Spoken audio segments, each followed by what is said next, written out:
When winter comes to Montana, snowstorms and cold bear down for months. But for some, winter is a season like any other. You just have to be ready to face it.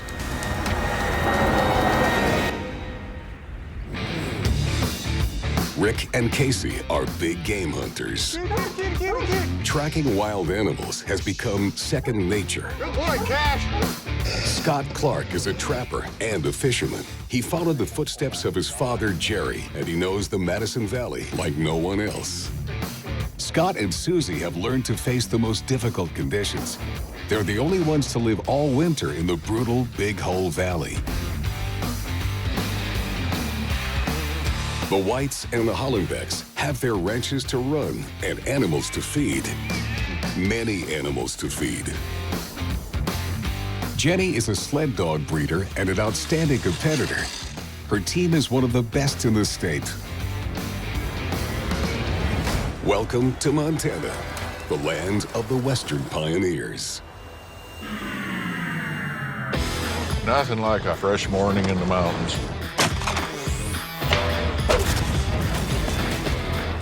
There's another one right there.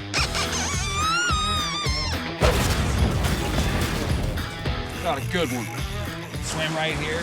Boom, got him.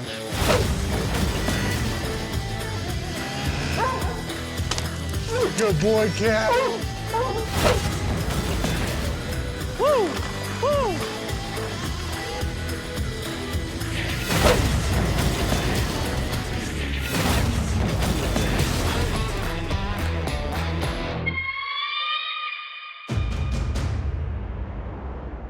Montana is one of the most famous places to hunt in the United States. It boasts some of the best shooters and animal trackers in the country.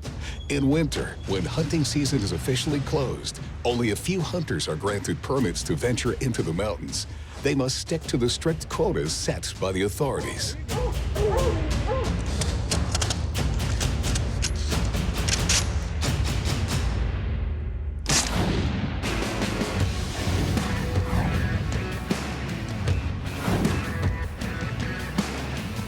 Near the village of Two Dot, on the Whites family's ranch, Rick and Harrison obtained a special license to cull 2 female elk from the herd on the ranch lands. In recent years, the number of elk has seriously increased. They feed at the cattle grazing areas and deplete the resources. We've got about 4,200 elk in this herd. There's really only enough feed for about 1,500, so we're 2,500 over what can be sustainable here. If we can't make a living and make this sustainable, we're gonna be gone, you know. There was at least 200 here the other day in this pocket. I don't see a thing. The 2 hunters have spent several days trying to locate the herd, but the conditions are not in their favor. You know, with this wind blowing 40 miles an hour there's not an elk in the world going to be out in the open. A strong wind and unusually warm winter temperatures caused the elk to stay hidden in the trees. At that point, the wind was blowing so hard you couldn't hardly stand up. That's blowing right in our face right here. It was just brutal conditions. Well, they could be anywhere. Fucking wind. In the first 3 days, we covered a lot of ground, looked at a lot of different areas for elk. We basically hunted one end of the ranch to the other, which was basically probably 8 miles. We set up in places where we knew elk were there. As the elk didn't show up,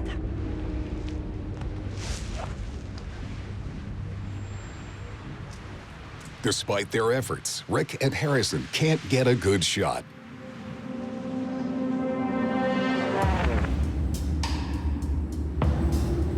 But in Montana, the weather can change on a dime. And after 3 fruitless days, the hunters can count on a new ally, the cold.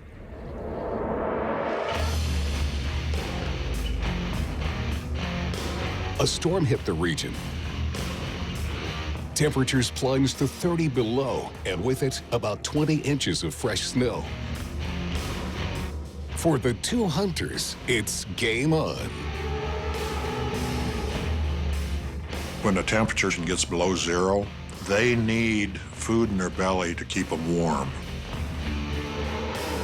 You don't have any choice but to start coming out of the trees and eating and drinking water and being visible again.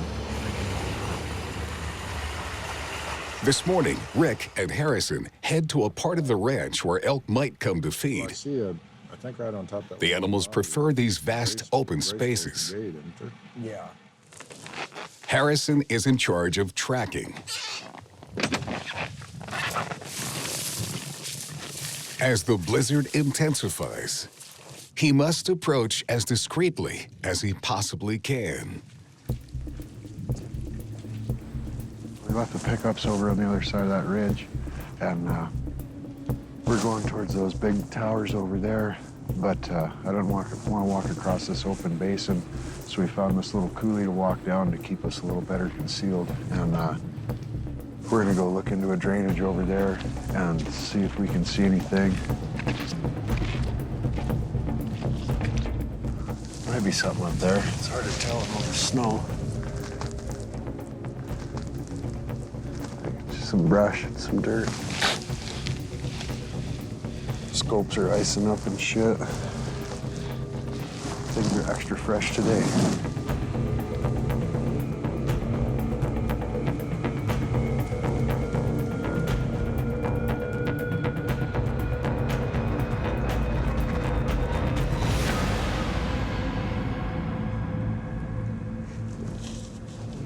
I peeked over this ridge and I don't see anything. Visibility's only a little more than a quarter mile each way, so I was gonna bring the pickup over here so we can cover all this country a lot faster. But the way this wind's blowing, we're gonna have to start at that end and work our way this way so the wind doesn't bust us if there's anything down here. So I'm gonna take a brisk walk back to the wheels and try something else.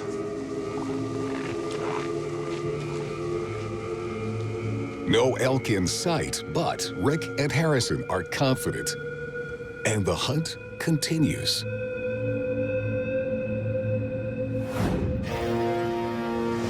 In the Big Hole Valley on the border with Idaho, trapper Scott Olsen spent the day in the forest. I actually was going over in the woods to see future trapping areas for next year's trap line when a furry little lump against the river kind of caught my eye.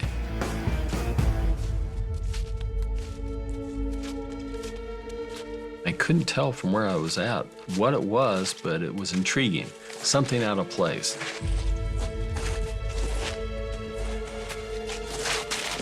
And it basically looked like a crime scene. Something had happened violently there. There were bits and pieces of fur with all the dark snow around of the blood that had been let off. Obviously, an animal had died. It only takes a few seconds for Scott to identify the animal killed near the river. I could see where he had come out of the hole of the river, so therefore it was a water animal. The fur looked like beaver. It smelled like beaver. The feet looked like beaver. And probably the best giveaway moment was just taking off a piece of meat and biting it. It had the taste of a beaver. When you come upon an animal that's been killed in the woods, very seldom is it all in one unit. Usually there's bits and pieces of it all around. Because each animal, due to its size and its characteristic, will do certain things to the carcass. If a wolf had come on this, the carcass would have been gone. This one had been picked over by other animals. It was kind of scattered there, and the small bits and pieces of meat that were left would still be scavenged by other smaller birds. I wondered what had killed this animal and taken the big part of the body away.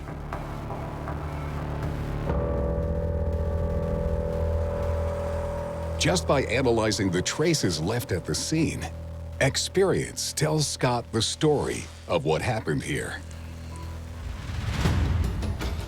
There's a lot of bird tracks around here. We've got a eagle foot. So an eagle was here, which is the king of the birds.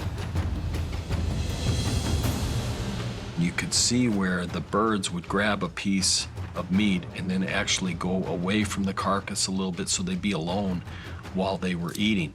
And there was a place over in the soft snow that you could see where a large winged bird had actually hit the snow as he was trying to lift off again, being scared by other birds. Now, for a large bird to be scared means there was something bigger coming in. So as I looked at that, I was able to see that there was a small little tuft of a black down feather. That would have been a crow or a raven. And right across, maybe 10 feet away, were the tracks of the eagle where the eagle had landed. So that told me the eagle came in, the crow and raven were scared, being lower on the food chain, and they lifted off, hitting their wings in the snow and leaving that little tuft of feather. So I knew that's what had been there. Other clues enable Scott to guess which animal killed the beaver. Whatever animal it was dragging parts of this down the hole, because we see a lot of blood around the hole. And I look across the river and I can see a hole over there with a slide, and that is indicative of an otter.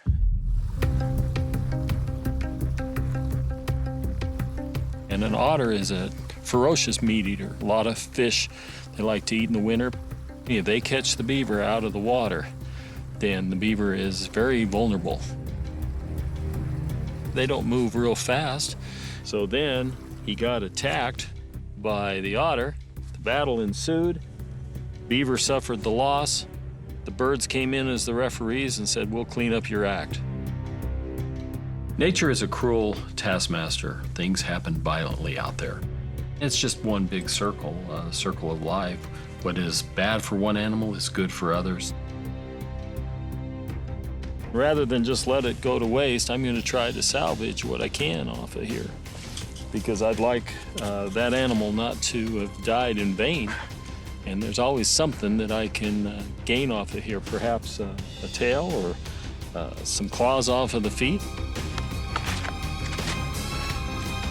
It's time to go to Scott Olsen's workshop, because the trapper is also an artist recognized throughout the region for his creations inspired by Indian traditions, and these few beaver remains will be useful to him.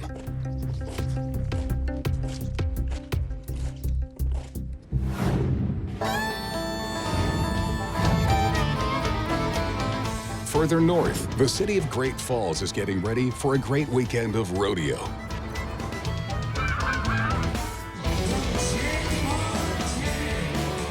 This is the setting for the season finals. After 8 months of competition and 35 rodeos organized throughout Montana, the 12 best cowboys in the state will compete for 3 days. Among them on the circuit is Henry Hollenbeck, nicknamed Hank. He's here with his wife Sarah and his son Rhett. Henry is one of the oldest on the circuit, but one of the best and most respected. He's won the all-round title for the last 2 years. Being the all-around guy, it's kind of interesting because you're just the guy that can do it all, and there's not a lot of cowboys that do that. Every year he thinks he needs to retire or something because he's getting too old, but then he goes and wins everything. Come here.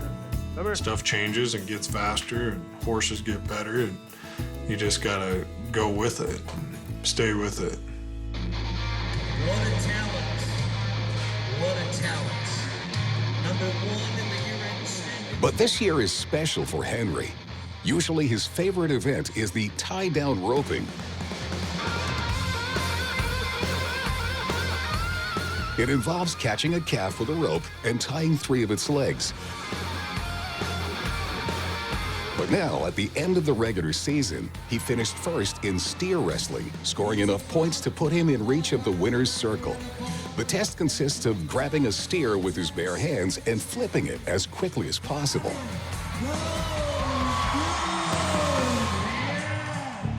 Steers, they usually weigh between 500 and 650, 4 times your body weight. But part of it in steer wrestling is leverage.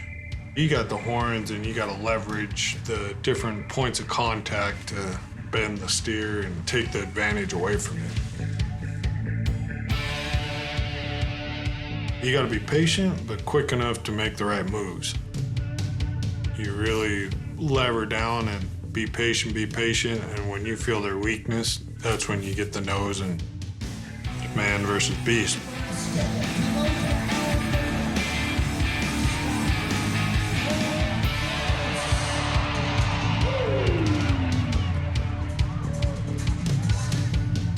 They hurt every once in a while. I mean, I got a lot of scars across my belly, but if you do it right, you shouldn't get hurt, but you know, there's always the possibility.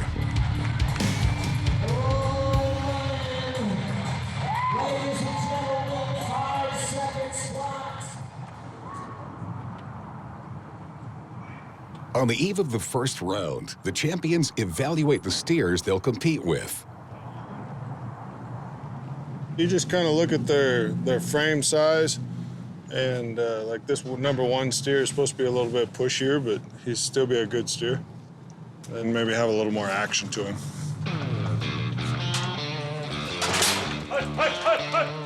Come here. Come here.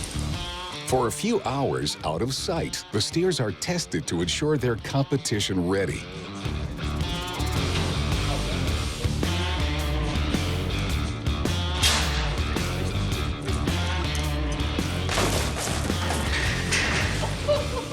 We had a little discrepancy on the last one, and then the one that run down the fence and tipped the guy over. We ran him back one more time just to kind of show him who's boss.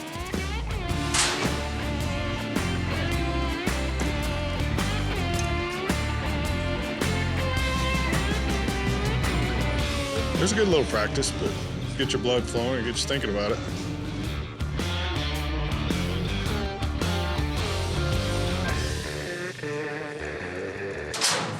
What's kind of difficult about the steer wrestling is you kind of only have one shot. Once you leave the chute and you're coming up on the steer, you can't just keep running around. You got one shot from one end of the arena to the other end of the arena. He's got to get some money. He's got to get some money.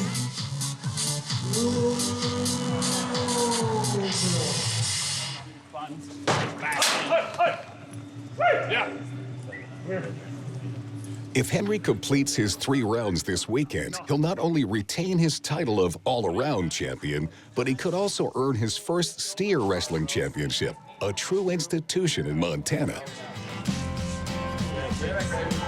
With the finals, the rounds pay, I think, $2,400, and then on down, and then the average pays $3,600, I think, was the average to win that. So there's a lot of money on the.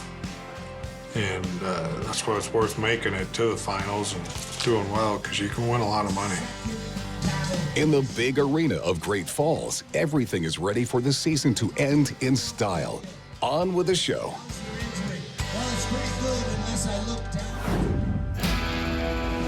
100 miles south near the small town of Livingston, Jenny Roddewig breeds sled dogs. Montana's sled dog competitions are legendary. Jenny, just 23 years old, is already one of the most famous mushers in the state.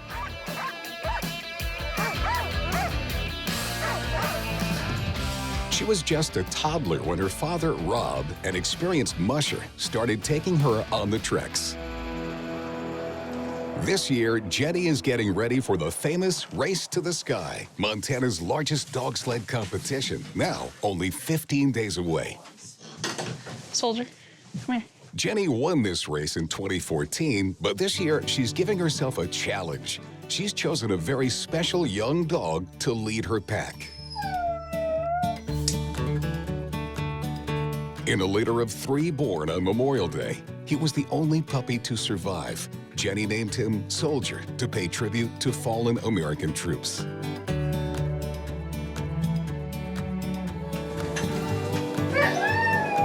He was a fighter and born on that day, so I figured Soldier was a fitting name.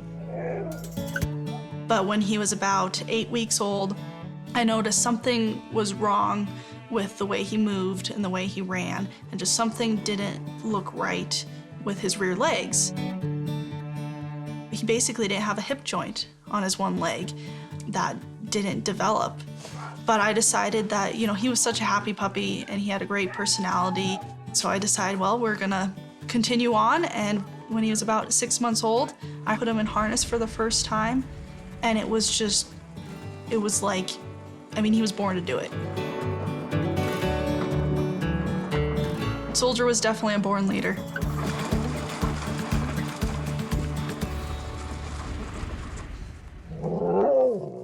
Given Soldier's exceptional qualities, Jenny held off training him until he was grown.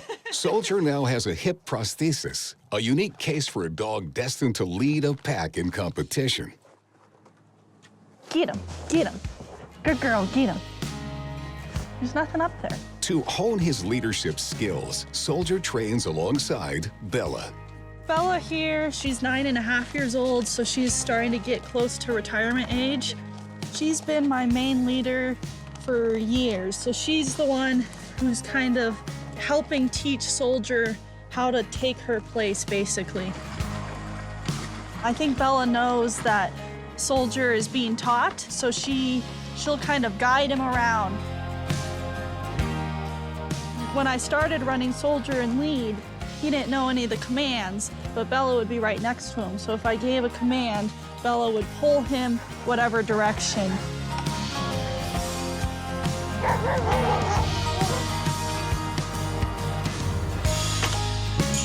Jenny has scheduled a few training sessions. The date of the race is fast approaching, and her team must be ready.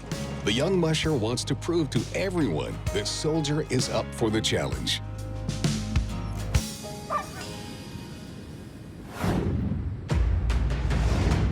In the mountains overlooking the village of Two Dot, Rick and Harrison continue in search of elk.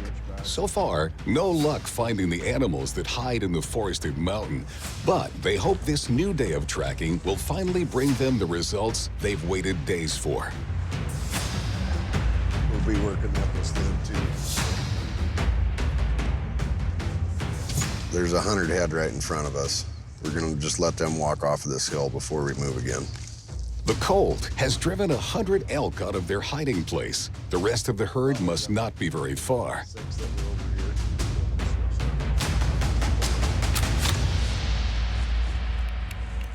The temperature is 30 below. The hunters are equipped to withstand the cold, but only carry the bare minimum to climb the mountain. Heavy bags could slow their approach and their chance to locate the herd. We head right up this draw. Yeah. Where those elk were coming in, they should get in that timber and cut back down. But if we go up here and we'll cut tracks, then it's going to be really close in the timber. Yeah. But wind's right in our face. But I would think out of 100 elk, we ought to be able to bump into a couple in there. I would hope so. And if nothing else, we get up there and hopefully at least push them back down where we can get at them again, you know. Rick and Harrison will try to access the forest at the top of the mountain. This is probably where the elk are hiding. See that bench up there in the timber? I don't think we want to get above it. No. Just hang down through there.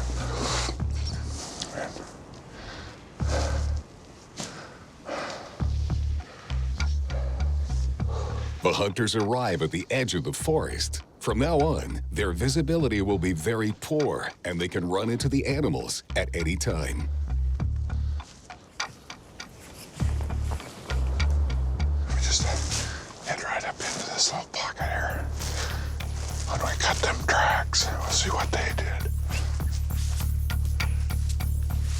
The goal is to patiently follow the elk tracks to determine the direction of their movements, all without being spotted.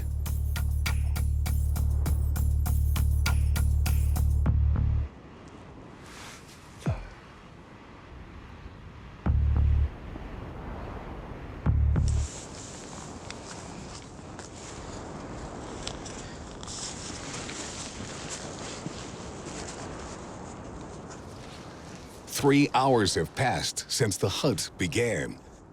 The animals should be close. But for now, Rick and Harrison have not managed to see them.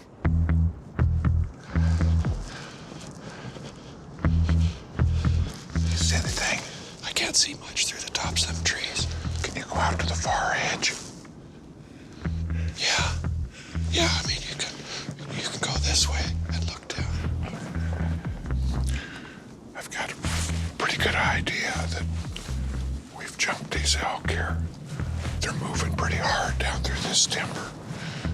So we're gonna take and just kind of work down in behind them, just take our time. And it's just kind of a cat and mouse game in this timber, but walk a little and look a little and walk a little, and because these elk will get down in here, then they'll start bedding down and just lay under trees here. So we have a little better chance, we have a little more time of getting onto them when we're in the timber, because they feel a little more secure in this deep timber. When you get too close to their comfort zone, they'll blow out of here like a hurricane. But if you just go slow and easy, you usually have time to find one and get an open shot.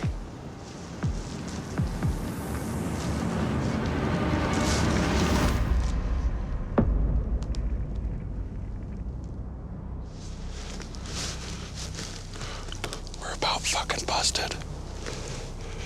How far away? 400. Laying down. Straight across this draw from me. Just sit for a minute. It's a bull looking at us, I think. I think it's a cow blower. There's one above it laying down.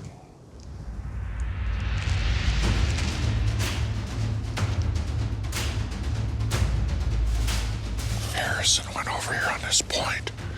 We spotted another bunch of elk about a mile down the ridge, right into the timber. He's gonna see if they're still there.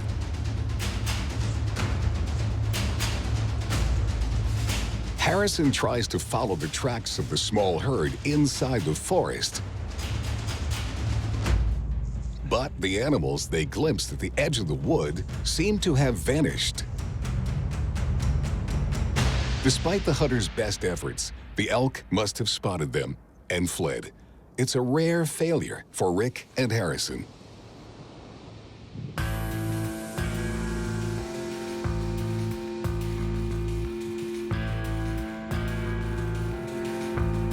This hunt for elk tests every ounce of the men's patience, but they still want to have the last word. Tomorrow, they'll return to this area because they know now that the herd is there somewhere in these snowy mountains.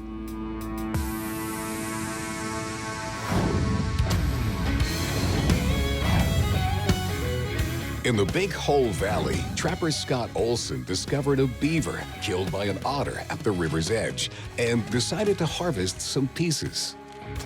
I'd like that animal not to have died in vain. These beaver remains gave him the idea to create objects that he can sell to his customers for a good price. He wants to make a very special necklace inspired by those worn by some Indian tribes in Montana.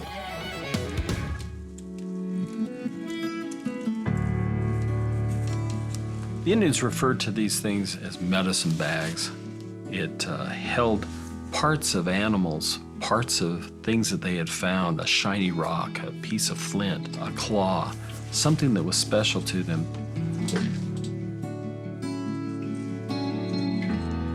I had this idea of making it in the shape of a beaver and using pieces of this beaver to make that fetish so that it would be like a beaver medicine bundle. It would remind you of how precious life is and how fast it can be taken. Scott is known throughout Montana as one of the few artisans to use the same techniques as the Indians who occupied this area before the pioneers arrived. He finds all his materials in nature. Sinew is the back strap out of the back of the animal, or the legs. It is basically tendon, and it has hide glue on it. That's what gives it that kind of amber color. There's glue that holds those fibers together. When you take off the fibers by pounding it, you'll get individual little fibers that you use as thread. And because they're brittle, stiff, you have to wet them down.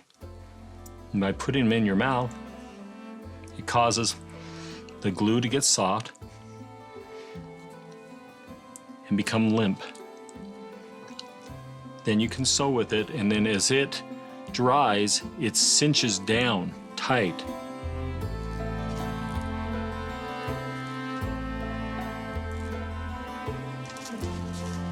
The sinew beadwork stays for centuries because it has that glue in it.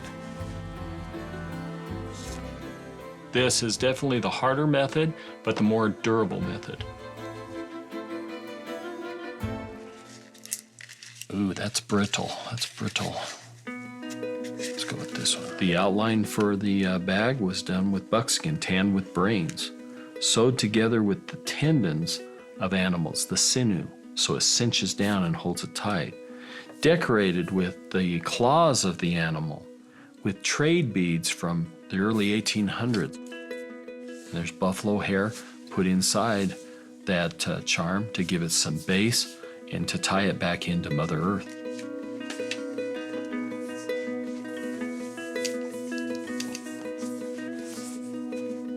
A fetish necklace in the shape of a beaver. And another with the animal's teeth. Scott knows how to make the most of the remains. It becomes worth $150 to $200. It's totally original.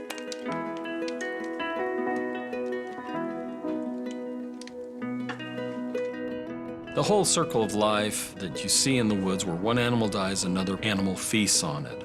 This whole idea of taking something and making something from it is nothing's wasted. Tonight, Scott has honored the Indian traditions. Soon, the necklaces he's made will be bought by one of his clients. They are lasting witnesses of the life of this young beaver that perished in the Big Hole Valley.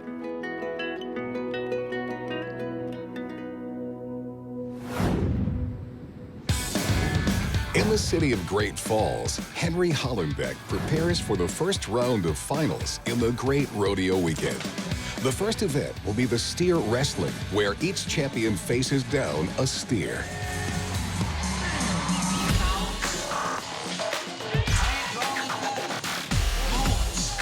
In the finals last year, Henry's fast-moving steer made him bungle the jump. Last year, the steer wrestling, the steers really run hard, and you just had to be on go. On my first one, I was real hesitant. I got caught waiting, and it burned me to the back end, is what we call it in rodeo terms. Got roasted. Tonight, the steers are stirring up trouble for the champions. They are defeated one after the other. Henry waits for his turn. And this year, he's determined not to fail. I think he was mentally prepared this year because of what happened last year. You do recognize what else is going on, but it's still between you and Beast, and you got to do your job. There was a lot of people that missed. One guy would get outrun, one guy, his horse wouldn't cooperate.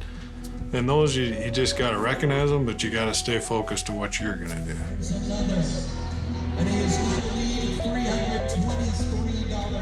Henry's up. The champion can throw his horse only when the steer has crossed the starting line. He has just a few hundredths of a second to go into action. If he leaves his horse too far in advance, he'll never catch up with him.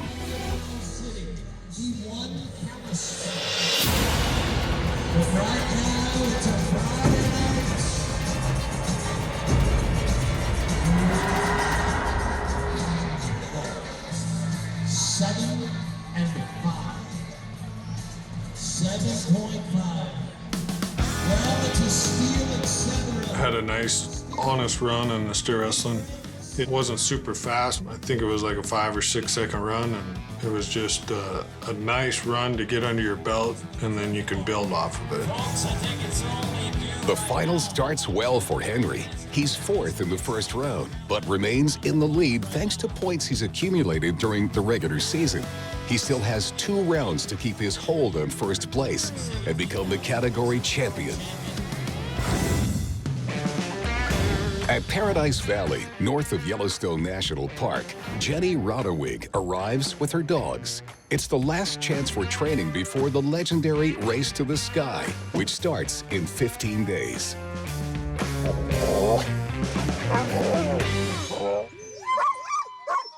At the beginning of winter, Jenny has already won a 20-mile race. Now she wants to see how Soldier, the young leader of her team, will perform on a long run 6 months after his hip operation. 2 weeks before a big event, I like to do my biggest, kind of longest, hardest training run. For Race to the Sky, we're not doing a 20-mile race, we're doing a 100-mile race. And so we're working our way up towards that in training, and I want him up there in lead so I can see how he handles that and if he's gonna be able to handle running in lead for a 100-mile race. Jenny chose the Mill Creek Trail, one of her favorite training grounds, and especially demanding for her dogs. It has a lot of elevation and climbing in it, and it's pretty much all climbing the whole way out.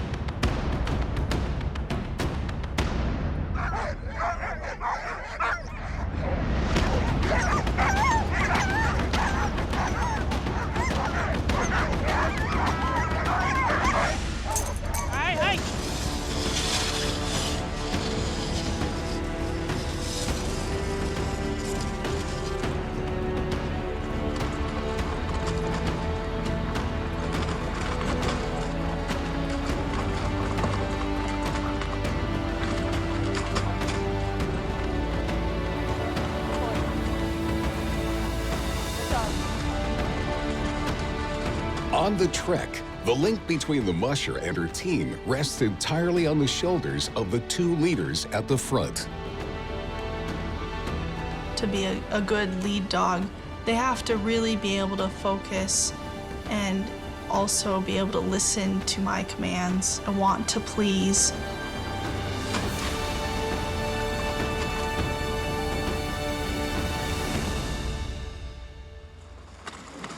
So it's up to him to be able to focus, stay on the trail, not run off after a rabbit, and to listen to my commands, when to turn, where to find the trail. They just have to have that confidence to lead a team of dogs through any conditions, basically.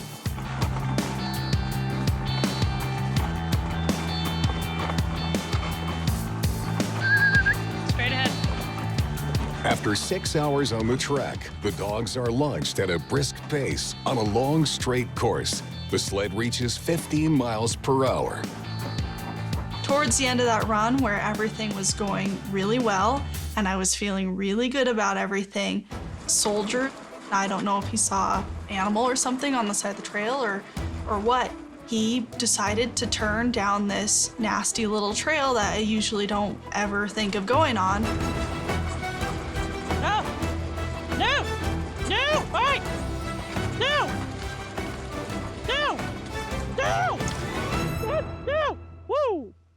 I think he caught Bella off guard and just drug her down there.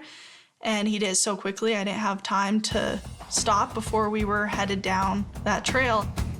The sled tipped over and I lost control. And if the sled is not upright, the brake does not work at all. Whoa! No! Whoa! When the sled tips over like that, it's no problem for such a powerful dog team to just drag me right through the snow. Woo! No! No! Woo! Woo! Woo! Woo! After several attempts, Jenny manages to straighten the sled and bring the dogs back to the main track. But at the front, Soldier's position is not normal. He was running on the right side, and then somehow he was up on the left side, and he had this line through his leg. You know, I can't see what happened exactly and how he got onto the other side. So I'm hoping he didn't, like, fall or get rolled under Bella or something. But I was able to get back up onto the main trail, so hopefully things are okay now.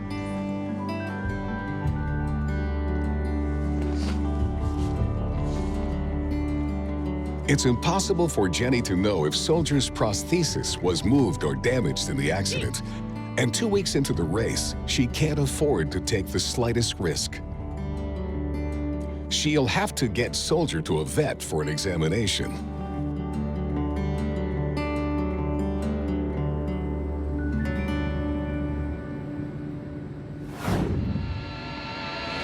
In the mountains overlooking Two Dot Village, after their hunt from the day before, Rick and Harrison head to where they located part of the herd. Their past few days of failure have proved one thing. The elk are on their guard. To maximize their chances of catching any fleeing animals, the two hunters will split up. Since we've got the elk up here on the ridge, and you're wanting to go down and get on the toe of the ridge and come up to them. Yeah, I'm gonna go try to get on the other side of that hill. Just come up the backside there. Backside of it. Maybe if you go up by them cottonwoods or something. All right. And hang out there. Give me 20 minutes or so. They'll either see me and go to you, or see you and go to me. Right. So Harrison went up to peek over the ridge into the pocket where the one bunch of elk had been. And I was gonna stay in an ambush position so that if they did come around the end of the ridge, I could possibly get in a position to get a shot.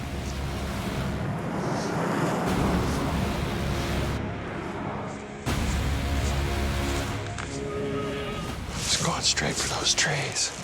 They're behind the hills. They can't see us coming, so we'll be okay. Unless they come around the corner and bust us. But for right now, we're good. I think we ought to hustle up that way.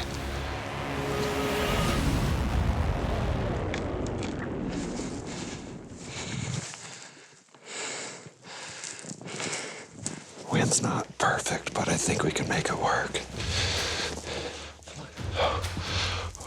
We're a lot closer. We still probably got like 1,000 yards to go, but it's working nicely. I'm not sure how far they are. I'm gonna try to get up to where I can see them a little better and figure out how I'm gonna do this.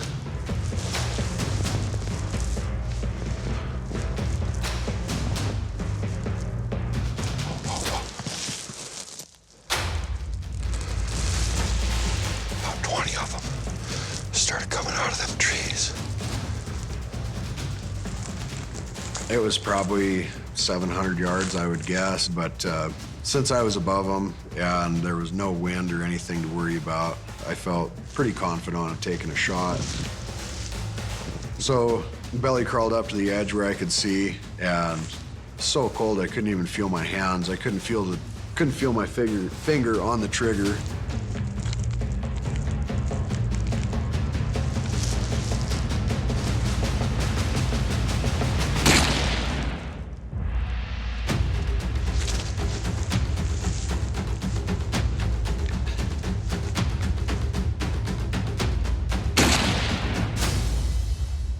When I finally did shoot, it was a clean mess. We're gonna catch them on top of the hill. That shot got everything standing up, and there must have been probably 700 altogether between the ones below and the ones over here and the ones that I couldn't see in that bowl of that ridge. Holy shit. Look at on the hill. They all kind of came together on top of that ridge and went way out, right above a cliff, and then all flowed down into that basin to the north of us. I want to hustle up to the top of this ridge and see if I can cut them off before they get up here.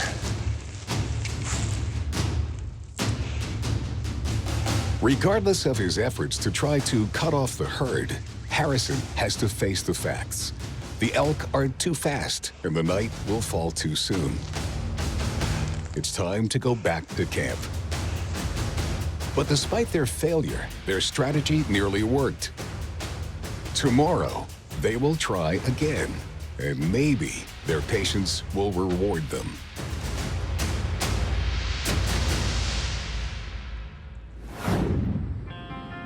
Meanwhile, Jenny travels to Bozeman, one of Montana's major cities.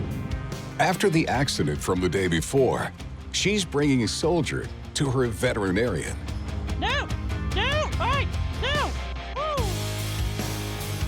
No! The sled tipped over and I lost control. He had this line through his leg. I'm hoping he didn't fall. The legendary Race to the Sky, Montana's largest sled dog race, is 2 weeks away. And for the first time, Soldier will lead the pack on the long race. Good morning. Good morning, Jenny. What happened? Well, we were training yesterday, and either him or Bella decided to take this other trail, and there was a bunch of fresh snow, and they just dove off the trail, basically. And they were just kind of jumping through the deep snow.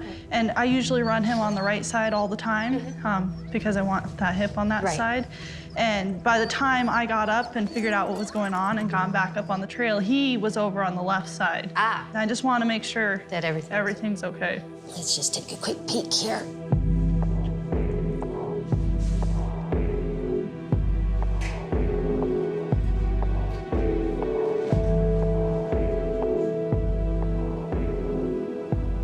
So far, so good. Good flexion. We can always take an x-ray and find out, make sure that it's still, the implant is still solid, which is what we would like. Yeah, I'd rather know, you know, especially this close to the race. Right, right. The operation took place 6 months ago, and since a hip prosthesis has never been placed in a sled dog, veterinarians don't know if the prosthesis can withstand such strain.